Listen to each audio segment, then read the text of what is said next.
Bonjour, bienvenue dans cette nouvelle vidéo et aujourd'hui nous allons parler des Oscars. Car oui, cette nuit, il y a eu les Oscars aux États-Unis et j'en profite pour vous poster une petite vidéo sur mes Oscars du livre. Alors, on va les faire par l'ordre, comme les Oscars, du moins important au plus important. Et on attaque tout de suite, j'ai préparé mon petit papier, avec l'Oscar du meilleur court-métrage. C'est donc l'Oscar du livre le plus court que j'ai lu. Dans les livres les plus courts que j'ai lus, quel a été mon préféré. Et cette année, l'Oscar du court-métrage et donc du livre court revient à La Place d'Annie Ernaux. Oui, dans le cadre de Mars au féminin l'année dernière, j'avais lu un Annie Ernaux. C'était La Place et j'ai adoré cette lecture, ça a été vraiment excellent. Donc il a toute sa place dans les Oscars. Dans l'Oscar du meilleur décor, c'est-à-dire du meilleur, comment j'ai intitulé ça, description dans la littérature, j'ai choisi un livre qui n'est pourtant pas très descriptif, mais dont j'ai beaucoup aimé les décors, c'est Ressac de Digly. En effet, ça se passe en Bretagne. Est-ce qu'on aime la Bretagne? Évidemment qu'on aime la Bretagne, parce que c'est trop beau. S'il y en a des Bretons parmi vous, je vous embrasse, vous vivez dans un coin qui est trop beau. Et puis la description qu'elle a de l'abbaye ou du monastère ou je sais plus quoi dans lequel elle est, etc. De ses promenades en bord de mer, avec ses dessins qu'elle fait, etc. Meilleur décor, Ressac. Oscar suivant, c'est l'Oscar des meilleurs effets visuels, que j'ai traduit moi par meilleur roman fantastique, donc de SFFF. Voilà, donc j'ai associé les deux. Et cette année, j'ai choisi de mettre Carmilla de Sheridan Le Fanu, parce qu'en matière de fantastique, pour moi, le vampire, c'est un must. Et comme cette année, j'ai lu un livre de vampire, je ne pouvais pas ne pas le mettre. L'Oscar de la meilleure photographie. Alors, celui-ci, moi, je l'ai traduit par de la meilleure image. Et j'ai choisi de vous proposer Les Contemplés de Pauline Hillier, qui se passe en Turquie et dans lequel il y a des images extrêmement fortes sur les femmes. Ce regard féminin sur d'autres femmes, il y a vraiment des images d'une force et d'une puissance étonnante. Comme vous le savez, c'est un roman que j'ai adoré, j'en ai souvent parlé, et j'avais envie qu'il ait un Oscar. C'est chose faite. Oscar de la meilleure narration. J'ai choisi de vous proposer... Alors, pardon, c'est l'Oscar du meilleur montage que moi j'ai traduit en meilleure narration. Et j'ai choisi de vous proposer American Mother de Colum McCann parce que c'est un roman qui a été écrit à 4 mains et en plus il retranscrit une histoire vraie et il est à la lisière entre le roman et l'histoire vraie. Donc on a vraiment un mode narratif très particulier que j'ai beaucoup aimé. Nous allons ensuite parler de l'Oscar de la meilleure musique. Donc c'est vrai que sur le papier on se dit musique dans un livre. Eh bien si, il y a plein de livres qui parlent de musique. J'en ai lu plusieurs cette année, notamment Le Pianiste. J'en ai lu un autre. J'ai lu aussi... Just Kids. Donc voilà, donc les livres qui parlent de musique, c'est assez récurrent. Moi, celui que j'avais envie de mettre en valeur et à qui j'avais donné envie de donner l'Oscar aujourd'hui, c'est Jukebox de Jean-Philippe Blondel. Outre que c'est un roman que j'ai beaucoup aimé, qui se lit très bien, qui est très agréable à lire, j'ai adoré qu'en chaque tête de chapitre, il nous donne une chanson.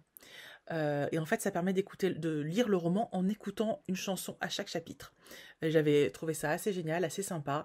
Et voilà, donc Oscar de la meilleure musique, Jukebox. Oscar du meilleur film étranger, donc du meilleur livre étranger. Et sans surprise, j'ai attribué cet Oscar à ce livre qui a été ma meilleure lecture de l'année, je pense. Il s'agit de Il n'est pire aveugle de John Boyne. Je ne vais pas vous faire l'affront de revenir dessus, je pense que j'en ai déjà tellement parlé en vidéo que vous frôlez peut-être l'overdose. Mais voilà, je lui donne un Oscar. Oscar du meilleur documentaire, donc Oscar du meilleur documentaire ou essai. Et en l'occurrence, je vais vous proposer Rose Valland de Jennifer Le Sieur. Vous savez que j'ai beaucoup aimé ce livre, que j'aime beaucoup le personnage de Rose Valland. J'ai trouvé ce livre très intéressant, le personnage fascinant.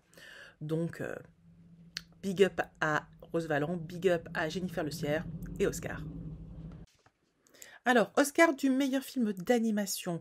L'année dernière, quand j'avais préparé ma liste, j'avais marqué livre jeunesse et je me suis rendu compte que cette année, je n'ai pas lu de livre jeunesse. Zéro, nada, que chi. Cependant, j'ai lu une magnifique BD qui pourrait parfaitement être lue par la jeunesse, et je trouve qu'en matière d'animation, elle est magnifique, enfin en tout cas d'image, de dessin, d'esthétique. Il s'agit de Brontéana de Paulina Spucci, je ne sais pas comment ça se prononce. Et vraiment, bah, évidemment, ça parle des sœurs Brontë, mais l'esthétique et le dessin sont hyper beaux. Je vous en avais déjà parlé. Donc, Oscar du meilleur livre jeunesse ou livre d'animation. Oscar du meilleur scénario original, que j'ai traduit par du meilleur storytelling, de l'histoire qui est haletante, voyez, vous comprenez bien le côté un peu je raconte une histoire et je vous embarque.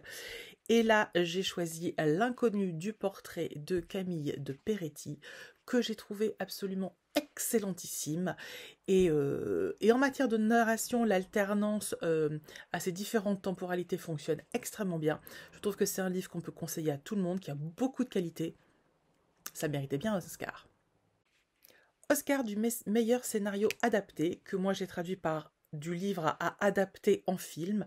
Et je vous propose Les voleurs d'innocence de Sarah Walker. Vous savez à quel point j'ai aimé ce roman, et vous savez aussi, pour ceux qui l'ont lu, à quel point il est visuel, entre la maison, etc., les peintures, il y a plein de choses très visuelles dans ce roman, et je pense que ça ferait un film magnifique. Donc, Oscar. Allez, on commence à arriver sur les gros Oscars. Donc, Oscar du meilleur acteur dans un second rôle, donc du meilleur personnage masculin dans un second rôle. Et j'ai choisi le personnage de Léonard Moy, c'est-à-dire le deuxième personnage principal du livre de Peter Farris, Le diable en personne. Voilà, si vous n'avez pas lu ce roman, vous ne pouvez pas comprendre, mais ceux qui l'ont lu savent. Ils savent à quel point Léonard, même s'il n'est pas le personnage principal, est un personnage essentiel et attachant.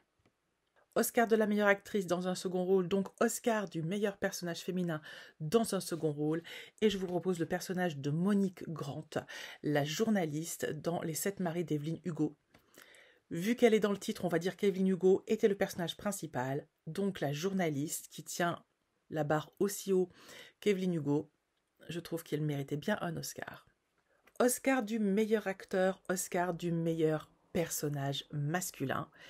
Et là, j'ai choisi, avec un manque d'objectivité assez flagrant, Dexter, que je viens juste de lire. Hein. Je vous en ai même pas parlé en vidéo, mais voilà, je ne pouvais pas ne pas vous mettre que Dexter est un personnage incroyable, alors même que le livre n'est pas du tout excellent. Mais le personnage, si quand même, il vaut son petit Oscar. Oscar de la meilleure actrice, Oscar du meilleur personnage féminin. Et là, c'est un livre dont je vous ai déjà parlé, d'un personnage dont je vous ai déjà parlé. Il s'agit du personnage d'Ottavia, le personnage principal de Sauvage de Julia Carninon. Cette femme qui choisit son destin, qui choisit son métier, qui choisit son mode de vie. Vraiment une femme battante, très intéressante, que j'ai adoré découvrir. En plus, sous la plume de Julia Carninon. Donc là, vraiment, sans hésitation, un très bel Oscar. Oscar de la meilleure réalisation, de la meilleure histoire. J'ai mis un livre que je viens de lire aussi pendant mes vacances, dont je ne vous ai pas encore parlé. Il s'agit des Derniers jours des Fauves de Jérôme Leroy. C'est un livre extrêmement politique, extrêmement visuel, avec une narration très cadencée, avec très clairement des emprunts à la réalité assez énormes. On se demande dans quelle mesure, jusqu'où ça va. Et c'est un livre qui m'a scotché par sa réalisation, par son côté proche de la réalité. Donc, petit Oscar. Et enfin, l'Oscar du meilleur film en langue originale, donc du meilleur livre en français, puisque nous faisons en français. Et c'est avec plaisir que je vais vous remettre, encore une fois, L'allègement des vernis de Paul Saint-Brie, parce qu'on n'en avait pas parlé depuis super longtemps. C'est pas vrai, j'en parle tout le temps. Voilà, donc, si vous ne l'avez pas encore lu, Oscar sur ce roman que j'ai adoré. Voilà, donc l'année dernière, cette vidéo vous avait bien plu. Donc n'hésitez pas à commenter. L'année dernière, il y en avait qui m'avaient partagé leur coup de cœur, leurs Oscars, etc. Donc allez-y, lâchez-vous, faites-vous plaisir. Si vous êtes arrivé jusque-là, ben, je vous embrasse. N'hésitez pas à mettre le petit émoticône coupe pour me dire que vous êtes les meilleurs, les bestes et que vous êtes arrivés jusque-là. N'hésitez pas à vous abonner et moi je vous embrasse et on se retrouve rapidement. Ciao!